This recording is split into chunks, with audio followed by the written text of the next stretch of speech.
Greetings, everyone, and welcome to another episode of the Critical Podcast. My name is Jimmy Good, and I am your host. And joining me this week is my go-to podcast compadre, Mr. Joe Lever. Joe, how's it going, brother? Jimmy, I am doing excellent, good sir. Happy see our podcast day to you. Thank you, and also to you. I also really like your hat. Also, don't forget that Levi Fletcher is here too. Hey guys. There we go.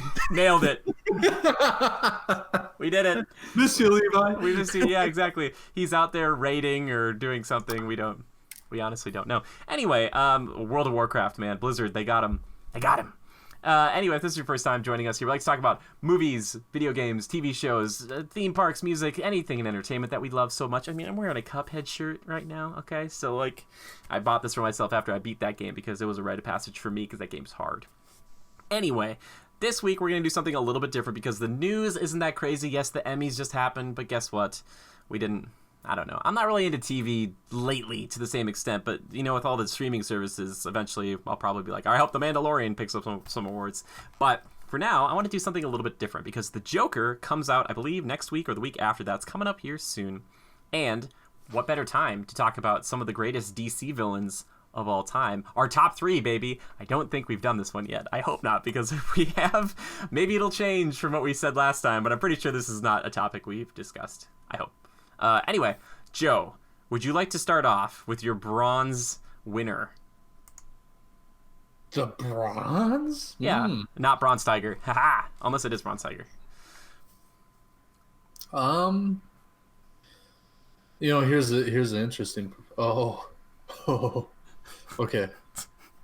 This is good. Oh no, this is such a loaded question. Some of the DC's villains are they're the epitome of villains. Like Marvel has some good ones too, but there's something about some of the DC ones that really... Sure. Well, maybe it would be smarter to like tell people like what we look for in a good villain, like ourselves. Like what kind of like is the criteria for us that we like, because a lot of people out there, I think there's 2 or 3 that you can probably in your head right away be like, these are the best ones. But for us, it's kind of like our favorite ones, because the best ones, come on, that's boring. All right, you know, and I just... Well, here's one for me. I like to have... I want to feel somewhat sympathetic towards a villain, or think if I were in their shoes, I could do it better, or be better. Yeah. Maybe not as a villain, but be a better person in general, and use the abilities for good, or maybe I'd just be a better villain.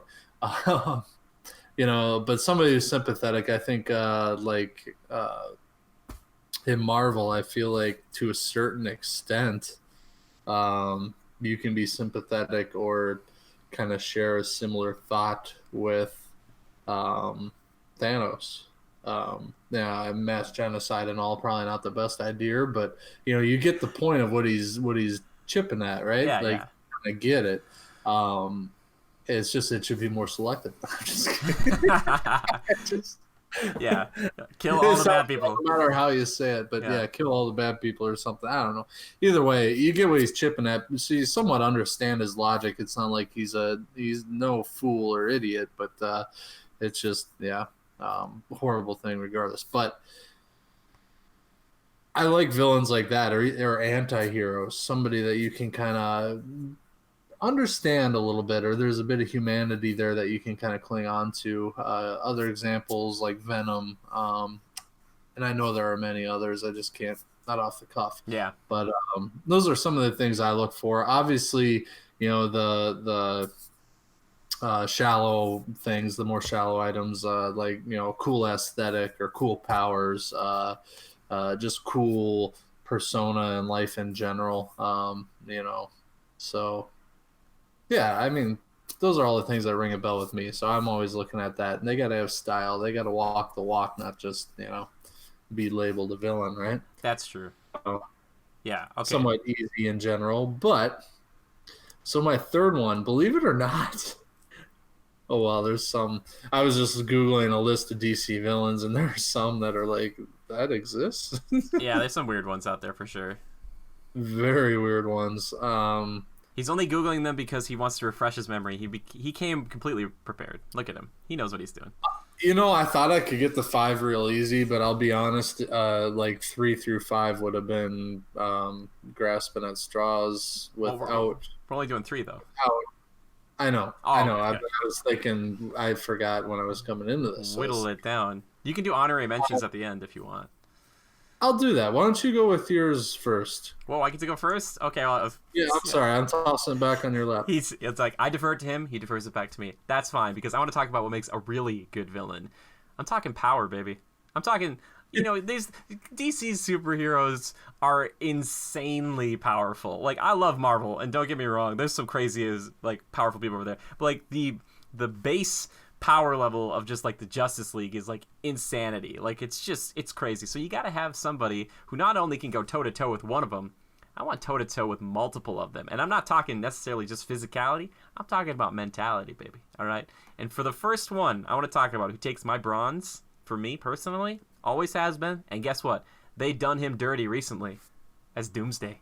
Doomsday, baby. The guy who killed Superman. Like this thing, my favorite thing about Doomsday is his ability to not only fight against the Man of Steel and go against like the rest of the Justice League. But I love the fact that like you kill him one way, he comes back, and you're like, yeah, you can't kill him that way ever again. It's like if you like stabbed him in the heart, it's like, well, great, like you can't stab him and kill him ever again. Like if you blow him up, he'll come back and he won't be dead. Like it's insane. And like his backstory of being like this experiment back on Krypton, it was like a baby that the scientists kept like throwing out in the woods or something, it would die and he'd bring it back to life, and like they just kept doing that until like it killed him. Like Doomsday is like unstoppable. Like you can't, like even if you do manage to kill him or do something, you have to just like shoot him off world because there's no point, because he'll just come back. Like he just always comes back stronger and stronger and stronger and stronger until like I don't know if you can really defeat him. And I'm sure in the comics they have. I haven't read all of them. I'm sure there's a way to defeat him.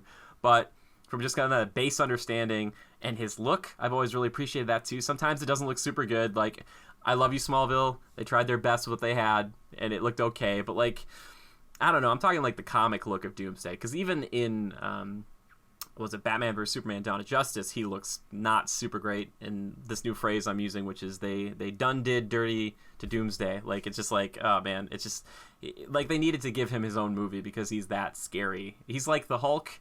If you just couldn't, you killed the Hulk and he just kept coming back stronger.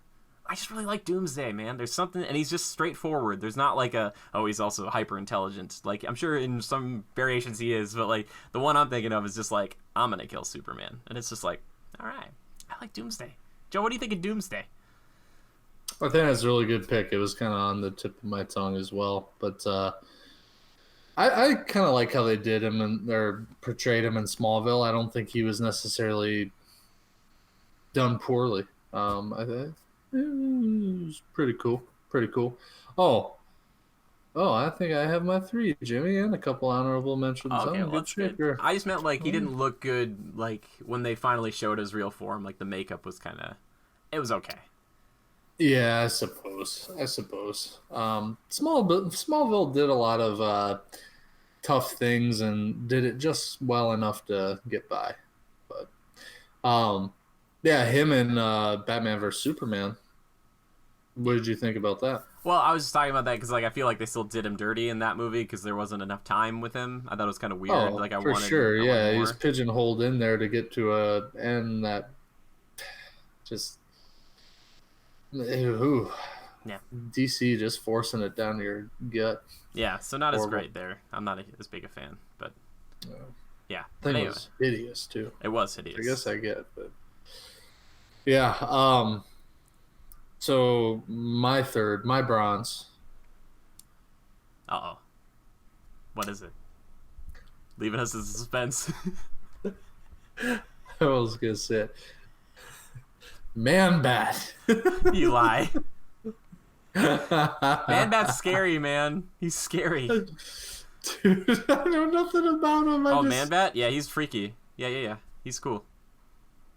Really? What was he ever featured in? And this really isn't my third. I'm just curious because he was on the list and I have to know. He's in the animated series, and he's also a kind of a boss in Arkham Knight, the last big Batman game. Like, to that level. Yeah. Seriously. Yeah, And he's this freaky. little animated headshot of him.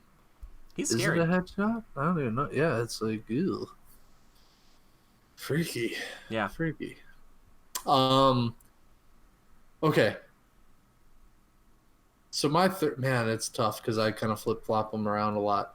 Um, so having played a little bit of what was the game we were playing? DC Oh, Injustice too. Injustice: Gods Among Us. Yeah, the second one. I remember I really garnered a liking towards Atrocitus. Atrocitus. Oh my dude, what a Yeah, deep pull. I never thought you'd pick I thought you were gonna freaking say yeah, Scarecrow and just Spring Break. Yeah. yeah. I mean, Scarecrow's great and all in that way, but really he's just a guy with a freaking potato sack over his head, isn't he? Yeah, with some good drugs. Yeah, exactly. So it really doesn't do a hell of a lot for me, but I really think Atrocitus is just kind of cool from like the aesthetic and persona, overall feel. He's Green Lantern, but almost kind of like the Satan Lantern, we'll call him. Yeah, pretty much. Yeah. Yeah, which I think is neat. Very appealing. Not to mention the abilities. I mean, come on, that's powerful, bro. That's powerful. Do you like the blood tornado and the blood vomit thing? All that sort of stuff, dude. That's right up my alley. I anger remember you could just spam somebody with that blood needle. that game, yeah. That's really the only exposure I have to that character. But just kind of holds a spot in the back of my mind as a neat character. Period. So yeah, and he's super powerful too. Yeah. Wasn't Yeah, he? Definitely. And you like the look of him. You kind of like the craggly. Absolutely. Yeah. Like I said, the Satan type look. Yeah, same. Right? I like my villains. I like a Satan type look. Yeah, exactly. Like, the only way Thanos could have been better. Looks evil. Red with horns. Just red with Yeah. horns. Okay, good pick, dude. Atrocitus. That's a deep cut. If you haven't ever heard of Atrocitus, everybody listen to this. Go check out Atrocitus. That's a great pick, Joe. This is going to be such a fun thumbnail. Cool name, too. Atrocitus. Come on. Yeah, that's true. Good choice. Good choice. All right.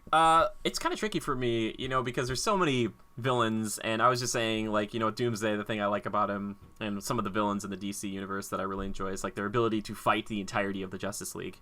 But I also have to remember that there is a caveat to that, in that there are some smaller villains that can go not necessarily toe-to-toe with the entire Justice League, but ones that are good against one singular opponent, and they are cool in multiple different levels, and that is not supposed to be a pun, but I'm going to talk about Mr. Freeze.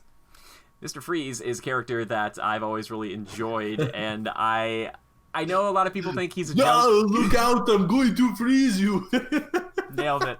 You got him. Not that incarnation, okay? I like him because, as Joe was saying earlier, it's fun to have a sympathetic and tragic villain that is motivated by something that you can understand. And the big part about Mr. Freeze typically is that his wife, he had to cryogenically freeze because she had this horrible disease, and he was going to save her, but the only way to do so was to get enough time and to figure out what kind of medicine she needed. So he's been kind of doing his best to find a way to save his wife.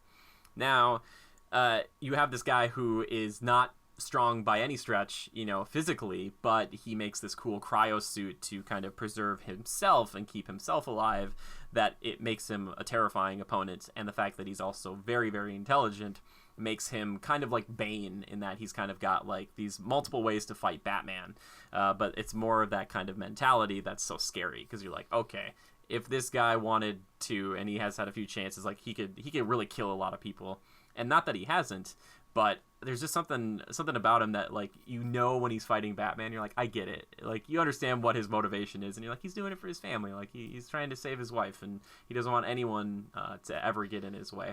And I just love the look of him. I think more specifically, the Arkham version of him. He looks so scary and menacing. He's one of the best boss fights that I can remember in any video game. That, like Doomsday, you can't use the same attack on twice because he learns from it. And there's something about that. I like that adaptability to a character. And yeah, I just think he's a really interesting guy, and I love the whole ice aspect of him too. I think that's so difficult to fight something like that, because I just if you ran into somebody like Batman and you ran into that, you'd be like, the first time you fought him, you'd be like, I didn't come equipped to fight a dude with like an ice gun, like, and you get like hit with it, and you're like, oh, this is really bad. So yeah, I really like Mr. Freeze. I think he steals my silver for now. But yeah, Joe? What do you think of Mr. Freeze? Don't worry, I get to the chopper. It's so cold. I don't. So bad. One of the things that you mentioned is there's, you can sympathize with the guy trying to save his wife, kind of a thing. It's just that the cold made his mind go crazy, a little off the unhinged. Yeah. Cool character, a little. Yeah. I feel like I don't have a lot of exposure to him beyond that old Batman movie with Arnold Schwarzenegger. And in that one, can you really judge the character off of that? No, not No. Really. No, you can't. Or Bane even. Bane's in that movie too. It's not good. Yeah. Oh, I remember in that one, they actually portrayed him as like the big juiced up, like, right? Yeah, which was kind of cool. How he should be, I guess. But, yeah, what do I think of him? I don't know. I can see why he's an appealing character. I think you've had more exposure to him than I have. I know he is definitely iconic, right up there with like, the Joker, the Riddler, Penguin. He's right in that lineup, I think. And those are, let's face it, kind of the foundation of Batman villains. And DC is, if it ain't Superman, it's Batman. So his villains are extremely important. But yeah, so good pick. Definitely a good pick. Worthy of a silver. Thank you. My silver, I think I'm going to surprise you a little bit, Jimmy. Uh-oh. A lot of what I'm picking kind of is generated based off of God, how do I forget the name of the game every Injustice time? It's Gods Among Us. Injustice 2, Gods Among Us. Well, it's just called Injustice 2. The first one was Injustice Gods Among Us, then they dropped the Gods Among Us. Oh my God, they dropped I'm so confused. Okay, Injustice 2. So funny. I got a little crazy when we had that game. I was like, well, I need that character. That's freaking awesome. So, I spent a couple bucks. I got that character. Pay to win, baby. Hellboy doesn't count. No. Black Manta. Oh my God, Boom. I did not think you were going to pick Black Manta. Dude, Boom. Good pick, man. Yes. I think Black Manta's awesome.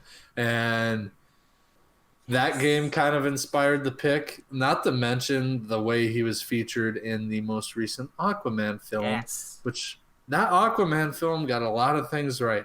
Yeah. It's great on the big screen. Small screen, it's a little weirder. Yeah.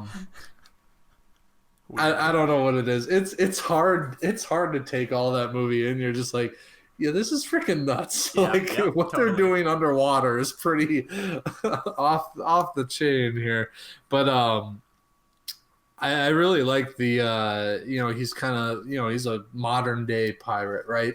I liked his kind of subtle involvement in the movie, a somewhat small impactful moment, but kind of a blip on the radar in the grand scheme.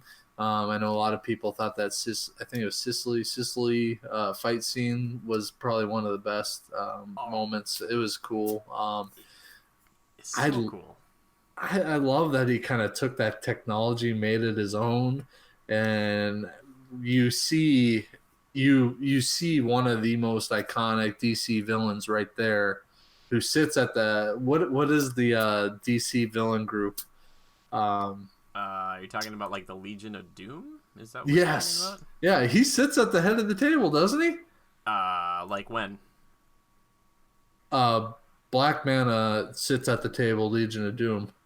Like in the comics or something? Oh yeah, I don't know, something. I saw something once upon a time animated. I was like, I don't remember that moment. I was like, what? That would be something else. Was that in the extras? Yeah, exactly. Like it's just for like 2 minutes, and they're like, "Would you like a Legion of Doom movie? We'll do it." Yeah.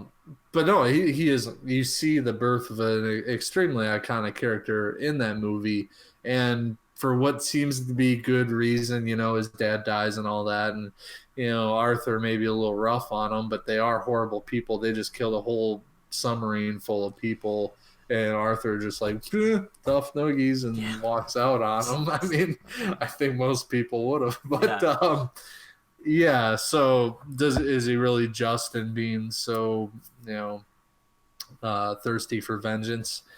I mean, in his mind, yeah, right. What he was doing is what he did, and he's mad his dad died. But truly a somewhat bad person. You feel kind of sympathetic towards him, but you really shouldn't in a way.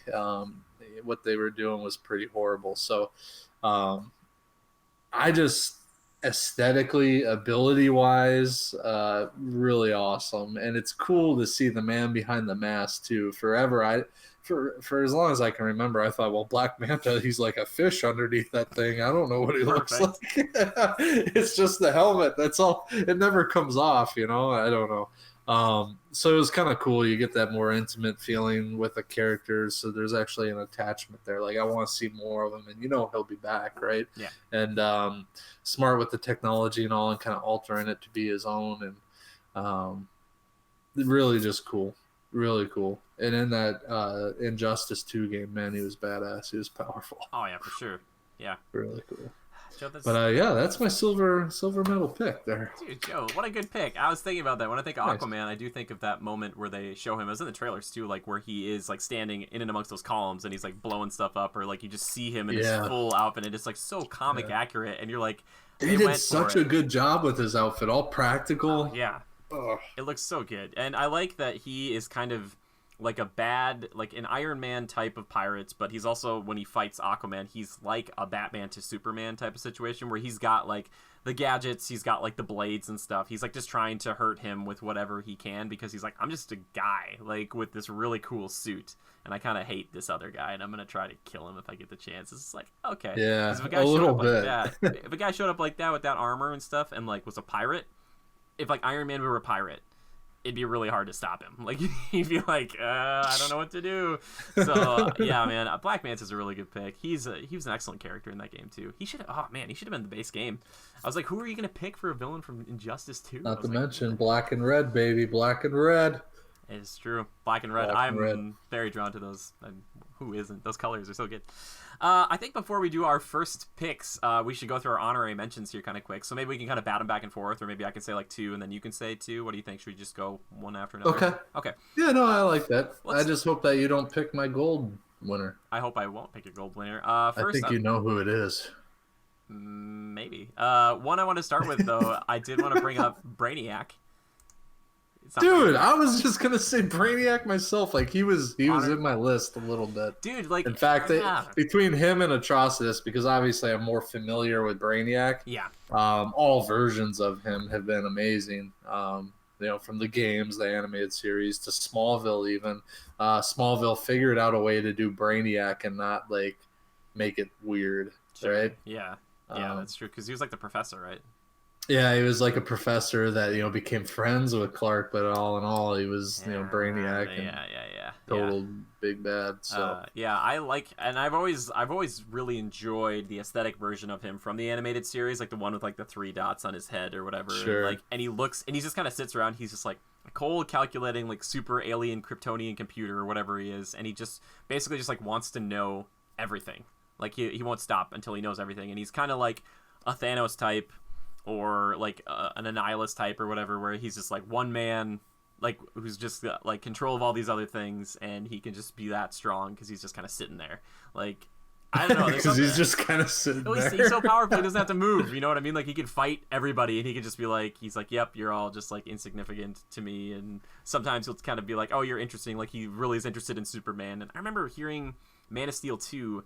Brainiac might be like the main villain, or would have been. I don't know if they're still doing it, but I was like, that's great, because he's a strong enough villain for Superman to be like, that's the one villain he needs. Like Superman has his hands tied with Brainiac, because Brainiac's crazy. Brainiac's like, for people who don't know Brainiac, like he's a super duper, like I said, alien computer guy who can like control like a whole armada, all these computers, like all these coils, like all this stuff. So he's like super insanely powerful. And yeah, I just like Brainiac. I think Brainiac's cool. Oh, absolutely cool. I feel like we need to expand on him more. Like he's a big deal. Well, he is a big deal. He was the main villain of Injustice 2. And kind of his whole thing there was basically he was like capturing people and then like kind of reformatting and kind of doing all this stuff with them and taking over their minds. And he's a very, very powerful individual, and there's something cool about that. But a classic DC villain who's just, again, by himself, they make him sound unstoppable, but they always find powers a way. and abilities: flight, psychokinesis. Yep, psychokinesis. Shape shifting, Yeah. and more. They can't even list all the abilities. Yeah. Let's see. An extraterrestrial. That is a hard word to say. Extraterrestrial. Yeah. Android Brainiac is a principal foe of Superman. And is responsible for shrinking and stealing Kandor, the capital city of Superman's home planet, Krypton. As one does. You're like, I'm gonna take that city. I'm gonna shrink it first, though. Weird. That's very weird. I'm not surprised. Comics, man. Comics. Why do you like Brainiac? Dang it, you took Brainiac. I mean, for all those reasons, not to mention I kind of have a soft spot for the way they featured him in Smallville and everything, and he's a true foe for Superman. Like he measures up, right? And he's kind of he's a villain on that galactical scale, right? He's not that weekly bad, you know. He's the reoccurring bad, you know. Monster of the week is always the thing. Like that's how Smallville was. Well, for a while it was, but it was still entertaining in that way. But eventually they started to work in an overarching villain that was kind of present throughout, and the story there developed over top of everything that went on the week new monster of the week, which I really liked. And he was featured throughout like one of the later seasons, I think like 6 or something like that. But so I have a soft spot for him. And then obviously, you know, in his more true to form, you know, the 3-dot thing and the ship and all that. I mean, he's cool. He's cool. Abilities off the charts. I mean, in today's day and age, we'd be screwed. Oh, for sure. Yeah, hands down. Down. Not even a question. But yeah. So I'm gonna go with an honorable mention. It's so hard because there's so many that could get an honorable mention. I will say Bane deserves an honorable mention. I liked Bane in that old Batman movie. The way they showed him off as like the big hulking, like veins popping crazy guy with the mask. Sure. That was Bane to me. Like for sure. Tom Hardy's Bane. Yeah, great in his own right, but it wasn't like gassed up, juiced out of his mind, going crazy, screaming Bane, you know? Like that's what I expect when I think of Bane, so whatever. But honorable mention. Did you have your strawberries? I was gonna today, say, Joe, this is your body without fiber. I can't. I have to like put the thing on my face when I do it. Like, I like the Bane that has like the Spanish or the actual like true Bane roots. I forget if he's from Mexico or Spain or somewhere like that.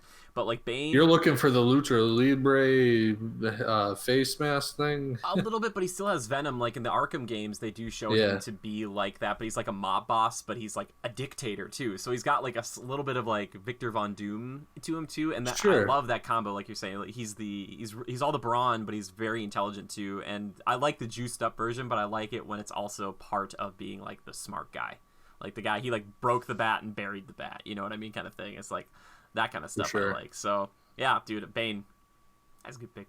That's a good pick. Did you have another one you wanted to bring up? Sounds like you do. Oh, there are plenty here. Plenty.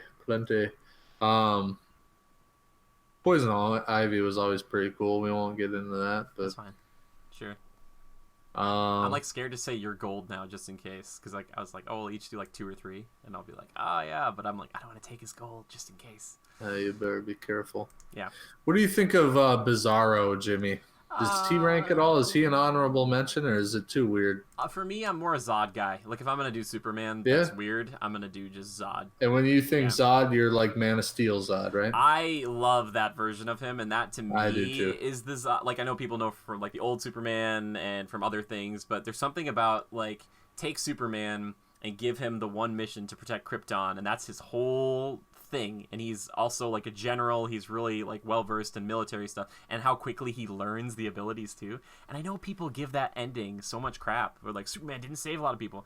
What was he gonna do? Like he couldn't. It wasn't like he could control where that fight was really going. And I loved how Zod like throughout that fight. Again, I loved watching him get stronger. Like he like takes off the armor and then like learns to fly, and you're like, he's gonna kill everybody. Like if he doesn't get killed here, he's gonna kill everyone.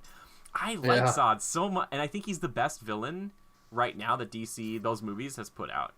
I really do. He's very good. I like Zod a lot, and I get it. You get his point. He's like, don't do this. You're gonna destroy Krypton, and then freaking Clark says, Krypton had its chance, and you're like, jeez. Dude, like, I love that. I hate to say it, and it's not really right or true to form, but he knew there was no other choice, right? He had to do it. I love when he snaps his neck. I do too. Thought it was the coolest thing I had ever seen. Well, that and like you can do that, and then like I've been watching other like YouTubers talk about this, and like it would have been cool if people are angry about that, right? But then said in future movies and stuff that he couldn't kill people because he felt bad. Like it was like still something he thought about. So like when there was that time to kill Doomsday, he's like, I don't know if I like, you know, or something.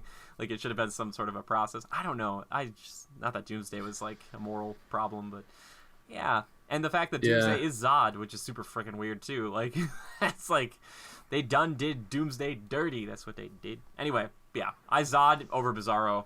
And Bizarro oftentimes in like the cartoons and stuff was portrayed as like this slack-jaw idiot who's just kind of like, Superman. Like it's I don't like it. It's very weird. Seems like kind of offensive too, but I don't know. But yeah. All right, Jimmy, we gotta. I know who yours is gonna be. No, you don't. I mean, there's no way I don't know who it's gonna be. You know who mine is. I think so. Hence, my favorite character from Smallville, or one of them. I know, that's why I didn't. I wonder who it could be now. How have we not mentioned Darkseid yet? I was going to. I was actually going to do that as my next honorary mention. Yeah, for sure. Do you want me to take point on Darkseid?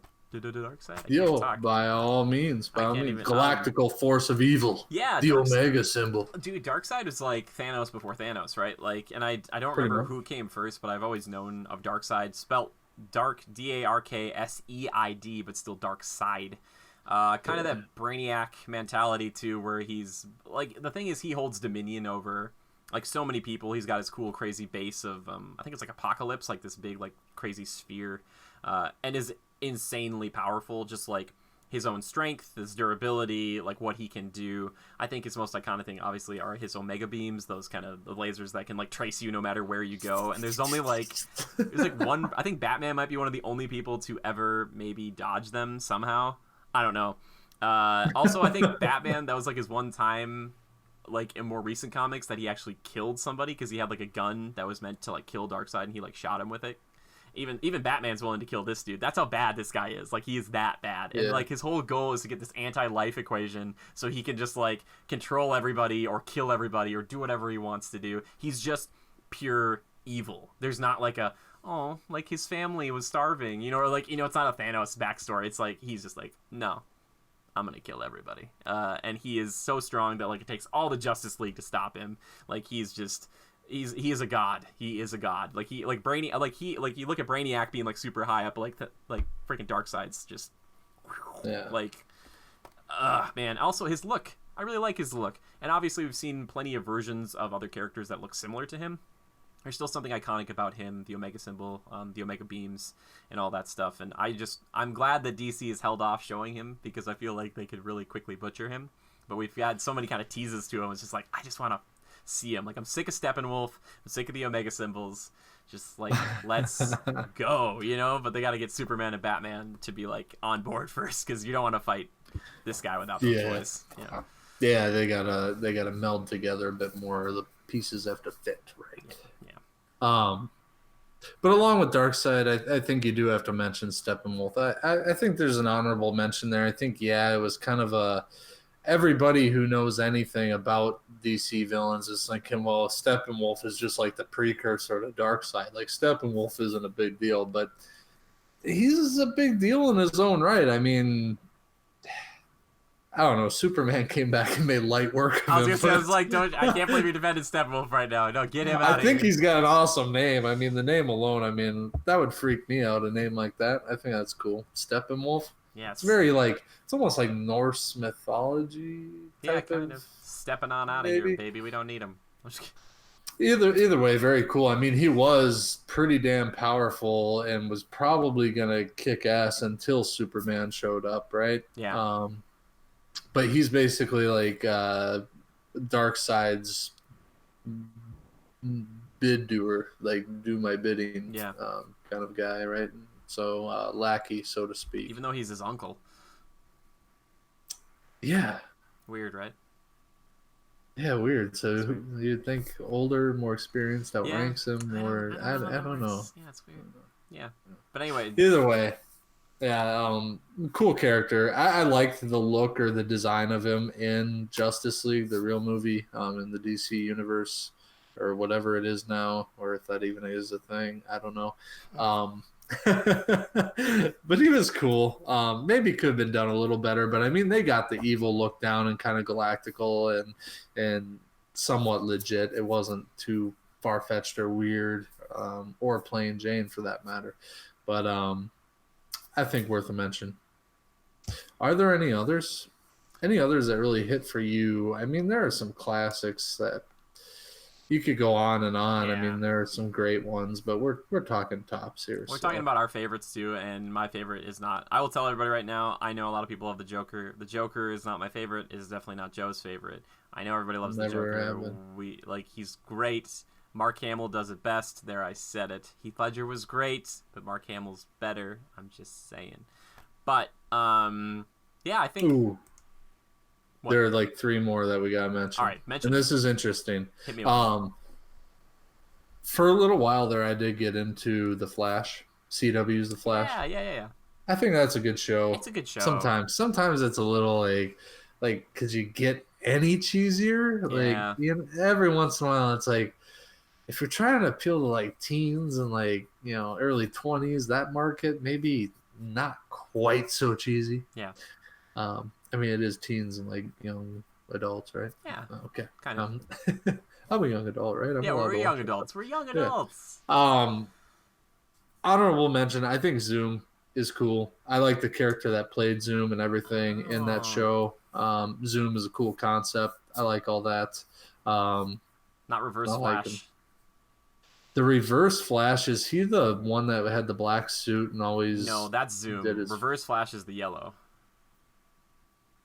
Oh yeah. Okay, yeah. I'm confused. Yeah. No, Zoom was cool in his own right. Maybe more scary. Yeah, for sure. But Reverse Flash, yellow suit guy, who's played by the guy that plays Harry, or right? Yeah.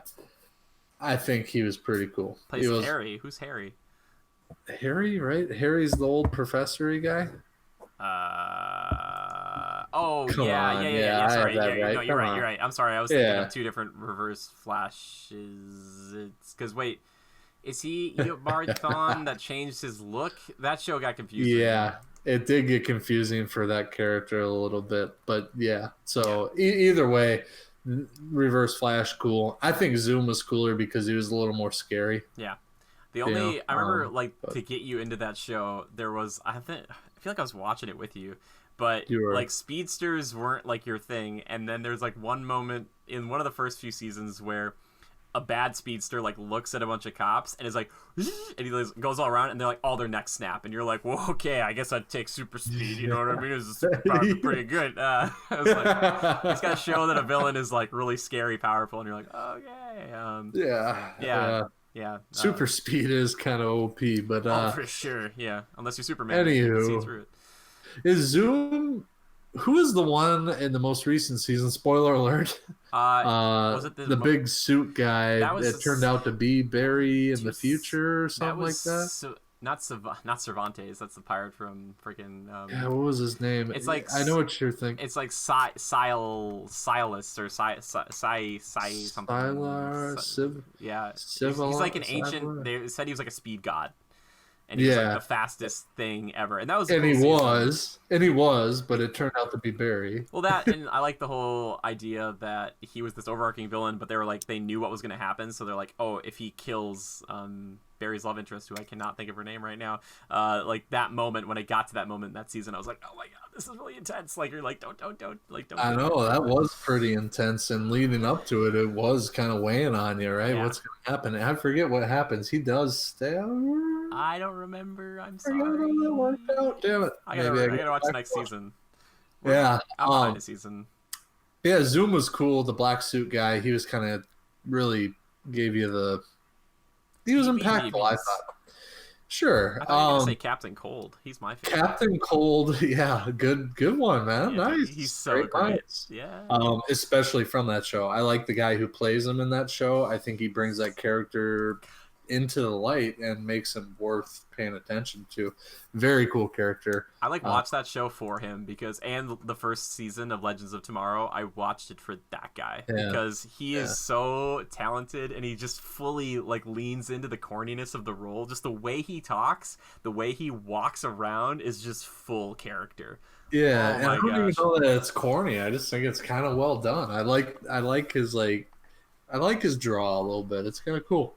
Well, I say corny because like there's an episode where he and Barry have to break into a place, and he's like, here, I'm gonna butcher this. He's like, there's 4 rules when you're making a plan. He's like, make the plan, and he's like, realize that the plan's gonna go wrong, throw out the plan, and make a new plan. Like that's how he talks. Like that's the whole thing. Like, and I love it. That's why he's appealing. He's so appealing. It took a somewhat lackluster character and made him pretty cool, I think. Yeah, he's very cool. And he's got. But he does have some impactful moments there where he actually gives Barry some advice and that sort of thing, and kind of make him more important in the overall grand scheme. Now, this is one that I think you should talk about just a hair. Yeah. Because you probably know more about him, but Red Hood. Red Hood. I didn't think you. Okay, put me on the spot. I like it. Yes. Okay. On the spot. I do like Red Hood, and I will say this: was it Arkham? I think it's Arkham Knight.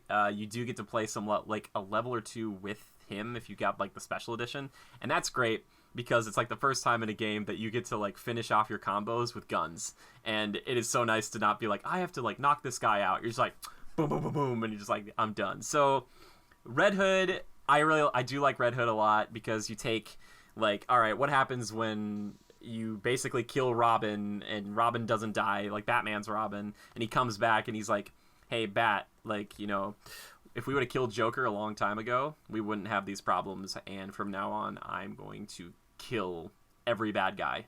And I like having more, he's more Punisher-esque, but then he has all the, like, Batman's training, so that makes him such a lethal component and to that world. And and the look of him is pretty sweet. He's not like a dead Robin, is he? He's not undead, is he? Yeah, well, okay, so he died, and then they brought him back with the Lazarus Pit, I think. Okay. I think that's how it happened, because the Joker... Joker... I like that concept, though, and I totally agree with him. Yeah, well, exactly, and Joker, like, beat him to death with, like a crowbar or something, and, like, it's really messed up. But yeah, it's been something that's dogged Batman, and I love it because I believe he's the second or third. I think he's the second Robin. I can't remember because there's Dick Grayson, Tim Drake comes after it, and this one is Jason Todd. So he must have been the one in the middle, because the first one obviously goes off to be Nightwing, and then this one has problems, and I think Tim Drake, Batman, was really hesitant to bring on because he's like, I don't want to have kids joining my crusade if they're going to get beaten to death. But he does, I think he makes a compelling point, and I love that he's this kind of foil for Batman of saying like, hey, is it really worth your own morality to let these guys go? Because all they're going to do is they're going to lock them up in Arkham, they're going to break out, and they're going to kill more people, and you're going to lock them up in Arkham. Like, you know, you see that circle, so he's like, why would there be a cycle anymore? Why would we deal with this? And I appreciate that. I'm like, okay, cool. I think the twist of that character, if you have not played Arkham Knight, is pretty stupid, but just Red Hood in general is pretty sweet. Yeah, I like him, and I did enjoy playing him in Injustice. He was very cool. It was like, I'm just like a regular dude with some guns beating up Superman, which makes absolutely no sense. Yeah, it's like not even a chance in hell, Jason. I'm sorry. Like, even if Batman can barely do it, I think you probably barely can too. Good thing Supes pulls his punches. You think about that, you're like, he could just. Yeah. Anyway, there you go. That's Red Hood. I like Red Hood. Yeah. I thought worth a mention. I thought you would like it too. Thank you. I do. But I think that does it for me for honorable mentions. Yourself? Yeah, I think so. Did you want me to go first on number one, or do you want to? By all means, go first, Jimmy. All right. I wasn't gonna do this. I was thinking to myself, hey, maybe I'm gonna pick somebody that people would understand, or someone that I'm like, oh, yeah, it seems like it could go against the Justice League and all this stuff. I'm gonna pick someone that has not only gone against the Justice League, has not only beaten up Batman multiple times hand to hand, but someone who I love and have loved for many years before I even knew his name. I'm talking about Deathstroke, baby. Yeah. Okay, yeah, so he's an anti-hero. All right, whatever. Over his right shoulder, people. You knew all along. He's right here. He's right here. Deathstroke. Come here, buddy. Come here. I got you. Deathstroke, baby. This is my boy right here. I love Deathstroke so much. All right, let's start on a base level. Aesthetically very pleasing. I love the colors black and orange. Just looks really cool. The guy's got like the cool ninja like ribbon.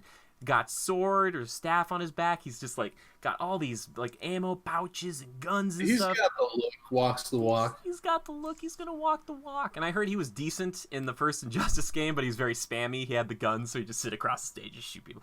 I'm not into that. I'm not into just like gun Deathstroke. But there's something so cool about him. I remember getting introduced to the character of Slade Wilson back in Teen Titans, where he was like the main villain. And for some odd reason, he really hated this group of teenagers. Like, I just think of, like, a 45-year-old man who's like, these darn kids. So, like, they made him to be, like, a super, like, Doctor Doom-esque villain in that show. But the Deathstroke I love is more of the mercenary, the one who is taking the contracts to get the money, to get the job done. And, again, like with a Green Goblin, I love a character who's not only just intelligent and has that physicality of like a super soldier type serum, but also has the gadgets on top of it. So if they can't beat you in a straight up fight, they're going to use a gadget, or vice versa. I love that. And the guy is just strapped with so many things. I've made Deathstroke videos in the past. Like I love this character so much. I love his whole kit, his whole look, his whole kind of like, is he a good guy, is he a bad guy, because sometimes he's a bit of both. And the fact that, like I said before, he's beaten up Batman multiple times, like hand to hand, which is very, very difficult to do because Batman is like unstoppable when it comes hand to hand. He's very strong. He can think like 9 times faster than somebody. Like even though he's like lost an eye, but he went up against a Justice League that I will say, granted, didn't have, I think, Superman at the time. But he like calculated where the Flash was going to be and put like a sword backwards and like the Flash impaled himself. Like he's fighting he fought like that, like Arrow. I think Savannah was there, the magic user. I think Hawk Girl or Hawkman was there. Like he was fighting a good chunk of them by himself, which is impressive. And also, he did take on the Man of Steel with like these super crazy swords. And that to me is amazing. Like the fact that he could fight him for even a small length of time. But yeah, I love Deathstroke so much. Also, his name is amazing. It's so cool. And for people who don't like Deathstroke, just remember this. Deadpool is a ripoff of him. So if you like Deadpool, you like Deathstroke. Because without Deathstroke, you wouldn't have Deadpool. That's all I'm trying to say. That's all I'm trying to say. Yeah, I love him. And Manu Bennett's version of him in Arrow got me through some of those seasons because I'm like, I just want to see him again, baby. Because like, even though the costume wasn't perfect, I just loved his portrayal of that character. I loved him in Arkham Origins. He's such a great boss in that game. They butchered him in Arkham Knight. Don't put Deathstroke in a tank, all right, and then have him jump out and get taken out immediately. That's stupid. Yeah, I didn't mind the portrayal of him at the end of Batman vs Superman on the yacht. Oh my god, it's like Is that when it was? Yep. I think that's because he's like, we need a league of our own. Was that the end of Justice League? The end of Justice League. Justice League. Yep. I've told the people this before. I've not oftentimes almost had a heart attack in theaters. That was the time that I had a 10 out of 10 moment and a 0 out of 10 moment because he's opposite of Jesse Eisenberg's Lex Luthor, and I'm like, like I was like, because I saw all I know is who was under that helmet, right? Like that was Joe Manganiello. Yeah, right? He pulls off the helmet later on. I just remember the reveal because he's like on a boat and you see like the ribbons, and I think I was with Levi, and I think I rarely do this. I think I even grabbed him and I was like, no, like, and then he like walks up and I'm like, he's comic accurate, and I was like, oh god, he's so beautiful. I just want it because like I'm used to the kind of crappy plastic one they have for CW, or it looks that way. It looks kind of cheap. Like this one was like legitimate. Like oh my god, he looked perfect. I was like, oh, you're killing me. Makes But that movie worth watching. yeah, and like the fact that he could tie back into like Suicide Squad and all that stuff too. Like that was kind of my That's hope is true. It that could be a nice through line to make them to help them create a decent universe or something that's more connected and not as disjuncted. yeah, but and again, he's not always like a super main villain. But for me, he's so cool. I just love his whole kit and his whole story, and he's like a Captain America gone bad. And I really appreciate Deathstroke. I really have a profound love for him, and playing as him in Arkham Origins. And making that like Deathstroke video game wishlist a while ago. I still have hope that they will make a Deathstroke video game at some point, because if they could make it Arkham style, but he's killing people and you're taking mercenary contracts, I would be there day one. Like season pass probably for me. I'd be like, I don't care what's in the season pass. I'm willing to pay it. I love him. I love him so much. Anyway, sorry, Joe. You could talk. Now. I totally understand. I think he's a great pick. I love him. Very worthy. So for my top pick, maybe perhaps a little cliche, like, well, of course you're gonna pick him. He is like the number one of the entire universe. I almost did. Well, he's got to be picked, and my reasons for picking him are somewhat special or nostalgic. I'm talking about the one and only Lex Luthor. Yeah, Lex. Lex Luthor, along with Lionel Luthor, depending on how you reference him. I think both characters, Lex Luthor, in which facet you reference them or what media you reference them from, that might strike you in a different way or be more important to you or hold a higher mantle. Great in all their own rights, the animated series, probably the games. I don't know. I haven't been exposed to them in that way. The new DC Universe movies, maybe not so much. Yeah. Feeding people freaking feeding Jolly Ranchers and stuff. Yeah. And devils come from above. Yes. Just flawless show, flawless. So good. Anywho, so some not so great, but I'll tell you what, something that will always stick with me the rest of my life. I will still go back and rewatch every season of this damn show, and I will not go down the rabbit hole. I will stay on topic. Smallville brought so many DC villains kind of to the forefront for me and helped me understand them and who they are and what their role was and kind of what their gag was, right?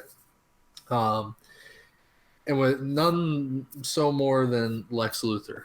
The actor who portrayed him, I think originally you would look at Michael Rosenbaum and be like, Lex Luthor? What? Like, he was a comedy actor, that sort of guy, and slapstick stuff like Sorority Boys and things like that. But here he comes and plays this semi-serious role, oftentimes very serious role, and it's somewhat very articulate and uppity type stuff, and then sometimes complex dialogue and then very emotional stuff. Does an excellent job. And in the show, they got to the point Lex Luthor wasn't the Lex with the mechanical suit or anything like that fighting Superman. It was a little more intimate than that, the conflict between the two, and obviously this is before Superman, or before Clark Kent was Superman, right? Or as he's becoming Superman, or on the cusp of it. There are points in Smallville, there's that fill time where they have to develop relationships or get to that next stage, and then you get a little bit of action. But the back and forth and the dialogue between Michael Rosenbaum and Tom Welling as their respective characters, Clark Kent and Lex Luthor, I look forward to it. Like, I thought that they really perfected that relationship between the two, and how you knew it was bad or kind of ridden with turmoil, but also good, and you had hope. And that actually reminds me of something. I think in the very last episode, it was the last episode. Kent goes to the mansion, which is like destroyed in rubble, and Lex is there, like risen and Clark hears something and he says, Lex. And Lex's line is, you still say it with the same tone, Clark. With a touch of what was it? Oh, what was this? With a touch of hopefulness, yet it's something like that, like despair yet a touch of hopefulness. Like he's excited, wants to be excited to see him, knowing how they were good friends to start, but then that touch of disappointment because it's Lex and they are in this turmoily relationship, a turmoil at the end, right? Arch nemesis is at this point, right? I just that is Lex Luthor to me. That intimate chess game between the two of them, knowing that at the time Clark couldn't, out himself or had his identity to protect, and them kind of playing, trying to stay one step ahead of each other all the time, and that just constant, almost cat and mouse chess game that they played throughout those seasons was just excellent. And the things that like Clark would sacrifice to keep a secret from Lex, or the times where he wanted to tell Lex because they were good enough friends at the time, but then realized that there just wasn't something quite right about him or his mentality that he could accept him. And I thought that just intricate relationship was probably one of the most compelling and just draws for that show and those characters. And I think it sets a really firm and really just profound foundation for the Lex Luthor Superman relationship down the road. So those to me are two of the most profound characters in the DCEU. Superman, Lex Luthor. You can't have one without the other, right? Yeah. Yep. So that's my gold, Lex Luthor, all the way. Particularly Mr. Michael Rosenbaum's portrayal of Lex Luthor in Smallville. Yeah. I wouldn't have been upset if they brought him back as a totally different Lex Luthor in DC's universe, but whatever. I agree. Okay, wait a sec. I just thought of this. If they're gonna bring old Tom back for Crisis on Infinite Earths, I'm just saying. That's all I'm trying to say. That's all I'm trying to say. Didn't he become president? Did he? Yeah, or there's a future where he does become president, and usually Lex does, and that's the problem with like I feel like the cartoon and some of the movies they do is they just portray Lex as just like he just hates Superman, and there's no reason besides he's just like he's better than me and I'm like the best human, but he's like still better than me, and that frustrates me. The idea of him having a relationship with Clark since they were younger and having that kind of like, you kind of say it is more of a chess game. It's funny because I feel like Lex is always playing the chess game, but Clark is just like, I don't know if we should play, Lex. Like, he's like, I think we're good friends, but why do you keep wanting to play chess? Like, I feel like that's the relationship. He's like, why can't we just be like cool? And Lex is like, we gotta play a game. Like, and man, he is the most compelling character on that show, at least was for me. And the thought of him is the reason that got me through some of those seasons that he wasn't there. Like the one where he's like dead in a van, or like there's just like his body, or something, like you see his face and it's not his full body or something like that. I was like, oh, like Lex. I just wanted Lex to come back, and seeing him show up at the end of that, I'll never forget that, because I was like, this is my boy. Like that's Lex was like my guy. Like service at the end, and the fact that he elected or volunteered to do that was pretty awesome. Yeah. Oh, for sure. And I love that version of the character, and I like Lex just in general because it's cool to see like what is like he's just like a super petty human, but he's like, oh yeah, I'm the president, and like Superman will never kill him, and even though he like wants to hurt and kill Superman, it's very Joker Batman, where you're like, I don't know if he ever like really would. There have been some really horrible portrayals of the character in the past, that's for sure. But Rosenbaum's performance, I think, eclipses all of those and makes that character stand out. And even though he doesn't transcend into these other movies and things, that I think that hope is always there. And I love that relationship, because right now that's the biggest thing they're missing between this new Lex and the fact that maybe Lex is kind of like a whiny little like, I want him to have that relationship with Clark, where like Clark's like, I don't want to hurt you, and but like you're forcing me to do this and I don't want to. Like I like having that kind of that tug, that push and pull. Yeah. So Yeah, man, Lex is. That's what I was thinking about earlier, and Lex has been ruined for many people, but for Yeah, us, it has been ruined, but there's that bar that I hold him up to. And Michael Rosenbaum's portrayal wasn't necessarily perfection. It was really well done, but it had its limitations maybe because of the scale of entertainment or media that it was. It was a maybe. TV show. It was great, but I think given legs like the big screen, I think that portrayal could really grow Oh into gosh. something crazy and amazing. Yeah. But kind of the bar that I hold that character to as of right now, and I haven't seen anything that quite gets there yet. So. Yeah. Well, plus we're kind of biased too because we're talking about like a TV show where you can kind of like make characters more complex over time. And the fact that like Lionel Luther was in there, and that's like another big facet, and like his relationship with the Kents, like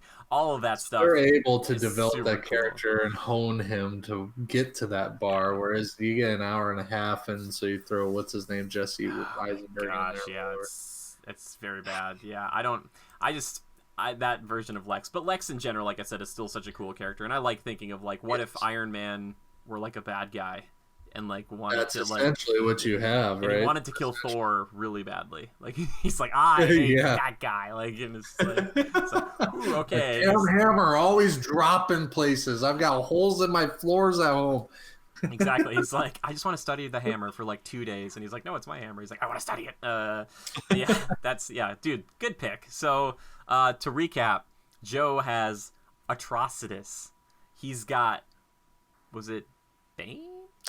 Black Mana, bro. I'm sorry. We talked about it a lot. Sorry, it's Black Mana and then Okay. Lex Luthor. Atrocitus. Black Manta. I keep forgetting. He's such an under the radar character. I love him.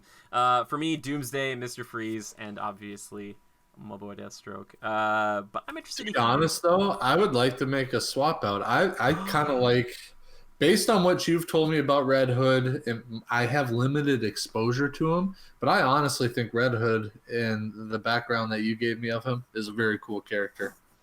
So, He's like a tie for bronze for me. I think that's a really cool character, and I brought him up, didn't I? yeah, you did. That's okay. Red Hood's got a fun, like a cool backstory. I always love a character that is like tied to another like hero, and like it's like, what if he's like, hey, the hero was stupid, I'm doing it my way, and you're like, I respect that. You're like, And I kind of like, the sympathize with him almost isn't the right word, but just kind of see his point. exactly. You and I both understand that like straight up vigilante. Like it's like, okay, let's put this guy away, and he's gonna sneak out and kill a bunch of people like in a couple of weeks. It's like, well, how about we just kill him? Like, and it's like, I Could I live that. with myself? Probably.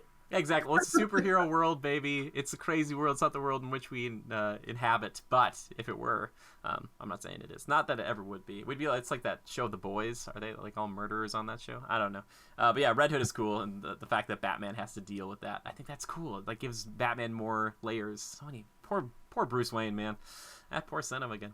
I do, however, really, really want to hear what your favorite DC supervillains are for those listening at home or wherever you're listening. So this week, the hashtag is just going to be hashtag DC villain, and tell us your top 3, top 5, even leave them in the comments. I just want to know, and like if you just want to talk about one and just say like why you love them. If you want to write an essay about why you just love Clayface, you love Clayface so much. Dude, I saw him on the roster. I was like, what? Yeah, some people love Clayface. Yeah, no, I get. Yeah, it's fine. If you love Clayface, that's fine. We're receptive to all views and ideas. Write it down. We'll read it. I'm curious. I do. I actually would love to read some of those. Yeah, if it's Scarecrow, and if you don't understand my Spring Break reference, he does have a move in Injustice 2 where he spins a hook over his head, and I've always called it. Yeah, they go Spring Break. Like that's what I would always say as I like lurched across the screen. Oh my gosh, what a fun game! I thought you were gonna say something like Black Adam from that game, and I was like, oh, who's he gonna be? I don't really know anything about him. Yeah, it's okay. You're gonna learn more if they ever make that Dwayne Johnson movie about him. We'll see. Yeah. Anyway, Joe, I think it's time. Speaking of killing, like Red Hood likes to do. I think it's time to move to that segment of the show that I like to call, that you like to call, that we like to call Time Killers. That's right. It's time for Time Killers, babies. The games we've been playing, the movies we're watching, the TV shows we've been viewing. Joe, hit me with a baby. Iceborne has me sucked in. What else have I been doing? Oh, I recently picked back up on the No Sleep podcast. Oh, So how's as soon as that? you're done listening here, you were listening, maybe after dinner. Now it's time to turn in for the night. Listen to some spooky stories. Come on. No Sleep podcast is basically just like voice actors playing out these kind of hoary or spooky story. What did I just say? Hoary? I didn't want to say it, but I was like, horror. No. Horror. People are like, people who weren't listening because they're like, I don't really like the whole spooky thing, and then he said that, and they're like, now I'm listening. What's it called again? I mean, there's some of that in there here and there. No, it's no, voice actors that play out these or act out these really, just really intense, kind of cool stories, and they're mostly based in horror fiction.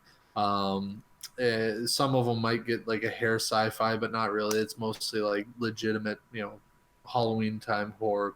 Not that you only have to listen during the fall, but it's a good time to listen to it. I feel like you get a cloudy fall day, it kind of works well in the car. It's nice, and it's kind of relaxing too, and it's high quality.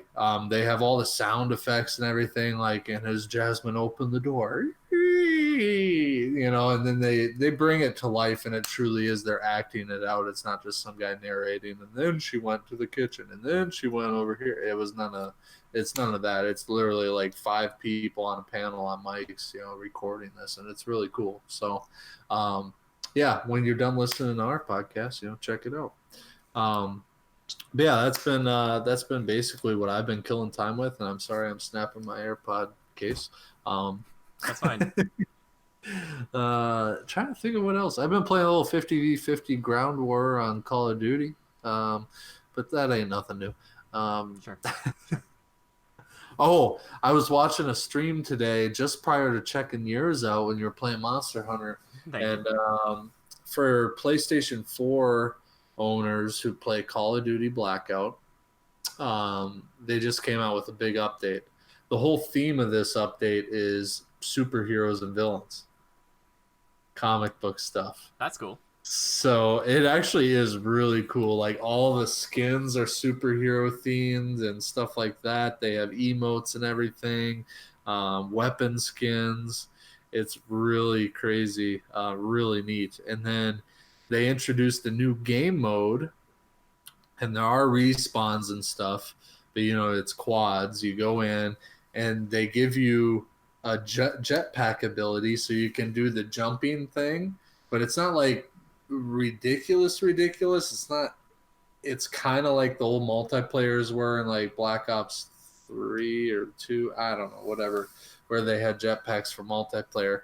You can't wall run or anything, but you just get jetpacks. And then you get unlimited grapples. So they take the map, and basically, if you want verticality, you got verticality. Like, you can use anything to get height advantage or glided from the treetops, kind of a thing.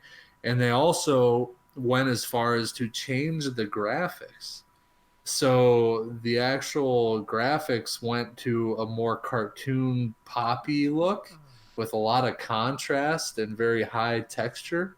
Cool. So the map still looks similar, but a little more poppy. Then as you look at your gun with the first person, it's much more like it's comic book style. Like, you're just waiting for, after you kill somebody, for the kaboom symbol to come up, So that really sparked my interest. Blackout still staying alive here on the cusp of Modern Warfare releasing. Good on them. Very cool update. Must have taken quite a bit of work. It's a new game mode. It's really cool, and I'm excited to play it. And I like that new vibe. Any specific heroes? Was any DC or Marvel tie-in, or is it just superheroes in There general? are some, like, I think there's one that kind of has a likeness to Stan Lee. Obviously, they don't call him Stan Lee, but he looks like Stan Lee. And there are some others in there too. I'll have to look when I get it, or look at a roster. But it's just really neat. There's a lot of other things that are like superhero themed, obviously, but like cosmetic items and whatnot. Ah, gotcha. Okay, cool. Yeah. Nice. Right up your alley, even though you don't like why do I forget the name of them? Battle Royales. I was like, Call of Duty is the name. You're like, what is this game? Just little indie game. You're good at multiplayer, man. Like, you could light them up. I can light them up. You know me. I might, one of these days, I might just stop and be like, why are you playing this? I'll be like, I just needed to, okay? They all died. He went 50-1. What was the last one? I dropped a grenade on my feet because I was like, this isn't fun anymore. Like, whatever. Yeah, okay. How about yourself, Jimmy? Yeah, Monster Hunter obviously is kind of eating up most of my time, but don't worry about that because I have something else to talk about. I want to talk about a little show called The Blacklist. I realized and noticed that they have new, like last year's season is up now on Netflix, and I adore this show, and it's only for one singular purpose, and that's James Spader's performance as Raymond Reddington, aka the concierge of crime. Now, if you guys don't know James Spader, you might know him as the voice of Ultron from Age of Ultron, which they didn't have to mess with his voice at all in that movie to make him sound the way he does, because he literally sounds like that. It's very cool, but he is such a captivating character. He kind of has a Michael Rosenbaum type feel to him with like a Lex Luthor, where you're like, he's a good guy, he's a bad guy, and you just like to watch what he does because he kind of operates in his own like way of morality and ethics. Like he doesn't really like he's honorable to a certain extent, but he won't hesitate to shoot like a person that he's just kind of done with. And he takes care of a lot of his own business himself, which is kind of cool because usually like a mob boss type of guy like him would send people to do that, which he has done, but there's a lot of times where he will get his hands dirty, and there's something about that. I like that. And also he's very pro animal, which I also love. There's one episode a few seasons ago where he's holding like somebody's like little dog. They're like, "Are you gonna kill my dog?" He's like, "I'm not a monster," and then he like shoots that person. Like, and like for me, it like immediately endears me to a villain if they're like very pro like dogs and stuff. Like they're not just killing anything they want to. This guy ain't so bad after all. Yeah, exactly. I'm like, I understand him. And yeah, I love the show. There's this kind of like ongoing kind of thought of like, who is he actually? Is he the person he says he is? How is he related to the other main character, which is Elizabeth Keene, which he claims to be, spoiler alert, his daughter? It may or may not be the case because he may or may not be the same person. It doesn't really matter because I don't really watch the show to kind of figure out if she is, you know, related to him or not. That was the kind of the thread at the beginning, but it's kind of stupid now. It's very procedural, though. It's very much like he gives them a name on the blacklist of a bad person, and the FBI, who he's working with, goes to take them out, and it's usually beneficial for him in some way, too. So there's always a reason he's sending them out to take out these criminals, and my hope is that one day it's just like he clears the whole board on the world, and he just owns it all. Like, that's kind of the hope. But yeah, it is a really good show, and if you want to watch an incredible performance from a guy who's been doing this for like 5 or 6 seasons now, please check it out and just watch it for him, because it is just, he's captivating. I just wait for the scenes for him to come back. Like the rest of it, I'm like, I don't care about this. Like I like watching him. And in this season, he actually was caught and now is having to basically represent himself within the New York like judicial system, and it's so cool to watch him be his own lawyer. Like it's very funny. So yeah, watch The Blacklist. I highly recommend it. It is very good. Yeah, that's what I've been killing time with. Joe, it's time to move into my favorite segment of the show, though, which is, do you know it? Community feedback and questions. What's the timestamp on it, baby? I don't even know. It's okay. Wow, we've been going for a while here today, Joe. It's not as much as last week's though. But that's okay. Joe, believe it or not, this week you're gonna answer questions from me. Are you ready for that? I'm fine with that. You're fine with that? Okay. Lay them on me, bro. Lay them on me. So this is an animal. No, I'm just kidding. It's oh god, what was the one? Some sort of weird porpoise or something. You're a Irrawaddy dolphin. If everybody...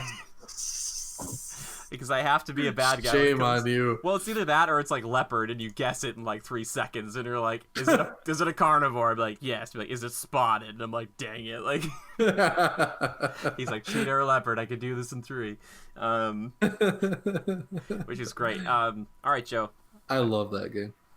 Apples or oranges? Apples. Night or day?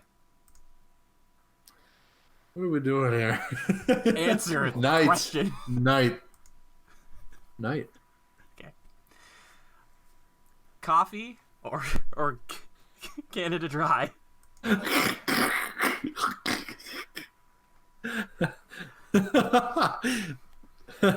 That's a tough choice, but coffee all the way. Are you sure? What's happening here? Coffee.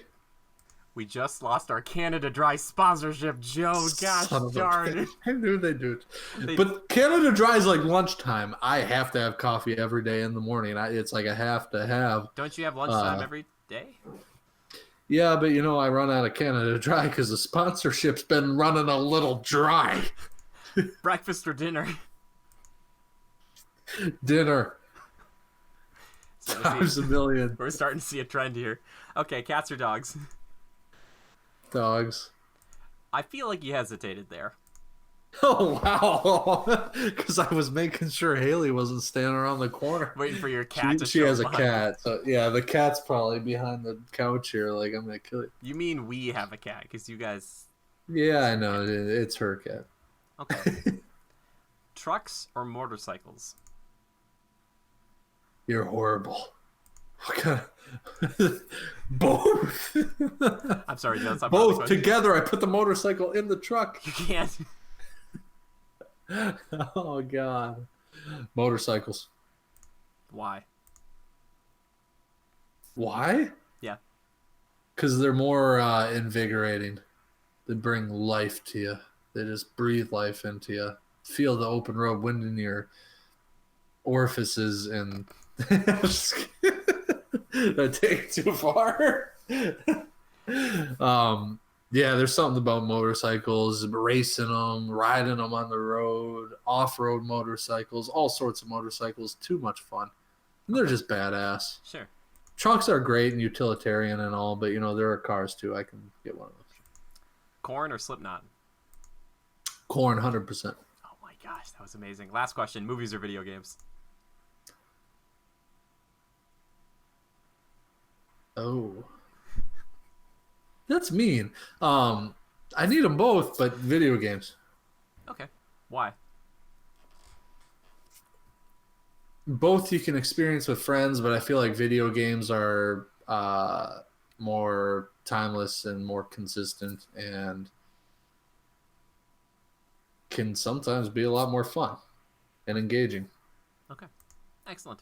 Wonderful. Joe, you did very well on that. You actually passed it with flying colors. You know what you get? My respect. But guess what? You already had it. So I guess you get the same prize. So give me that list. We're going down the list for you. No. It's too late. So everybody learned a little bit about me, like tough choices, but they realized what I will pick in a tight spot. Yep, that's right. And we learned a lot about each other, I think, during it too. And to be honest with you, I feel pretty good about that test. Those questions that came in. Would it have been better if I would have just said, like, this came in from, like, Michael, like, and it's just like, Michael asks, like, these are just for Joe. Apples or oranges? I've always wanted to do it where it'd be like, my mom sent in some questions for the podcast. Like, it's like, we needed some questions, so we just filled the space, Excellent. Well, thank you, Joe, for that. If you guys ever have a question or topic or a little test like that for either of us, please send them in. All you have to do is tweet the hashtag Critical Podcast to add our official account, which is @GoCritical, or you can tweet at me. I'm at JimmyGood013. Yes, 01313, my favorite number. I'm just staring at the screen now. I'm just trying to get your attention. Anyway, Joe, what's your Twitter handle? @Lever_627. That's Lever just like Beaver, only with an L. Excellent. Wonderful. And Levi, if they want to reach you, where can they reach you, pal? @Levi Fletcher. No, his response. How do you spell that? Don't. Yeah. That's Levi like the jeans, FLETCHER. Okay, back to you, Jimmy. Let's just put him on the spot here. If you miss Levi, if you legitimately miss him, send a strongly worded letter to Blizzard. Oh my God, that'd be so good. Just like, I want my friend back. I want my friend back. I don't specify anything else. Tweet him. Just tweet him and just be like, hey man, where are you? We miss you. Or just say if you do miss him. But if you don't, you don't have to say anything. That's fine. We'll take that number and we'll lever it, or we'll leverage it against him, and we'll see if he'll be joining us on the podcast anymore. No, that'd be so mean if I was just like, you didn't get enough. He didn't get enough. Yeah, no, he's enthralled. See, that's a joke because Thrall is the name of a character from World of Warcraft, so there you go. Jeez. Yes, if you want to support the show, though, consider checking out our Patreon or our Spreadshirt, or honestly just sharing us on Facebook, Twitter, all that stuff. That really does help. And for everybody who has still supported us throughout these months, I'm so sorry. I've been really busy with work, so I have not had the chance to do as much stuff on this channel as I would like to. But don't worry, I'm working on it, and I'm just trying to find a good balance. So thank you for sticking with us. I appreciate you, Legionnaires. I really do. Joe, anything else you want to say before we wrap it up? No, I echo all those sentiments.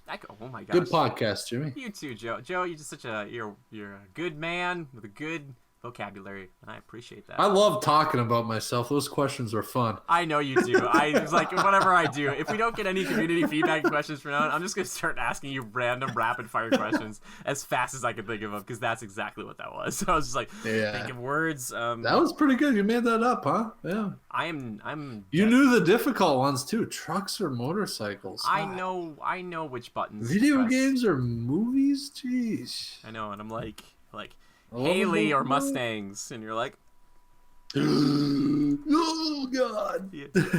Bank robber, left. It's all I can think about. Those blinkers.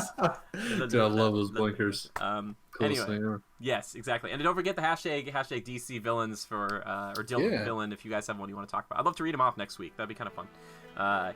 Anyway, thank you everybody for hanging out with us, and just remember, until next week, to adapt and overcome.